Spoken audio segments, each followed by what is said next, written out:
Tom Ryan, one of the owners of Atomic Boxing, and I'm here today to show you how to wrap your hands. First, let's start with the type of wrap you should be using. We recommend using an elastic type wrap that's about 180 inches long. I would avoid going with a Everlast wrap, something you find in the store. They're very cheap. It's not the right material and they're too short. So let's start why you're wrapping your hands. The reason you wrap your hands is so you don't injure them on the bag. There's several different parts of your hands that you could injure. Your wrist, most notably, is one area that you want to protect. The hand is composed of a lot of little bones. We want to compress the bones, and we also want to protect the knuckles from bruises and abrasions. So what I'm going to do right now is show you how to wrap your hands. What you want to do is you want to start with the thumb loop. The loop on the wrap goes around your thumb, and you're going to immediately go around your wrist. That's to anchor the wrap.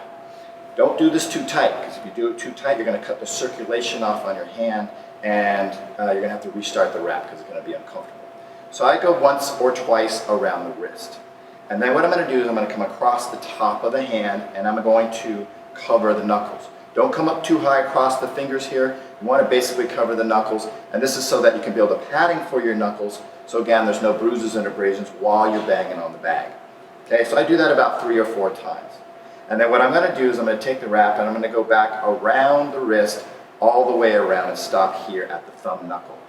Now from there, what I'm going to do is I'm going to go through each finger. I start with the pinky finger. I'm going to go through each finger as I come across the hand, always returning across the back of the knuckle. Now I've gone through each finger, I stop there. There's no reason to go through the thumb.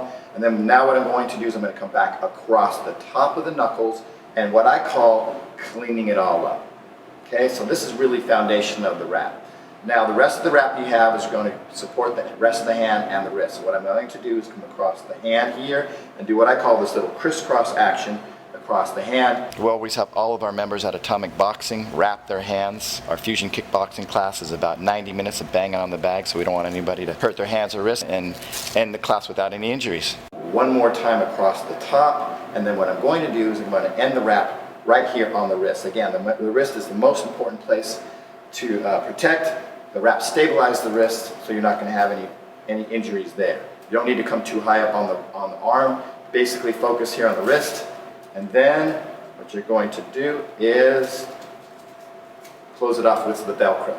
Okay? Now you have a nice tight fist, a good protection for the knuckles, so when you're punching the bag, you make a good connection and everybody's safe. Have a good workout.